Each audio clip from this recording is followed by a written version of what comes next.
Hi, my name's Ben Tristram. I have a degree in computing and another degree in physics, and I'm an avid gamer. Perhaps even more importantly than that, I'm the co-author of by far the most successful Learn to Code by Creating Games course on Udemy to date, with over 11,500 students.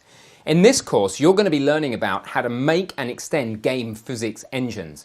So, what do you need to get started? Well, it's important you've got a basic grounding in maths, particularly algebra. It would also be useful if you had some coding experience before you start the course. Otherwise, you're good to go because I'm going to take you from scratch. We're going to start by recreating Unity's basic physics capabilities from scratch. We're going to be going through Newton's first 3 laws. By the end of this, you will have the ability to create much more detailed air resistance than you can do in Udemy. You will have universal gravitation with multiple objects attracting and orbiting one another. And you will have a much better understanding of how to take any physical formula you go and find on Wikipedia and put it into a game physics engine. Not only that, you can take all this knowledge and apply it to other physics engines like Unreal and more.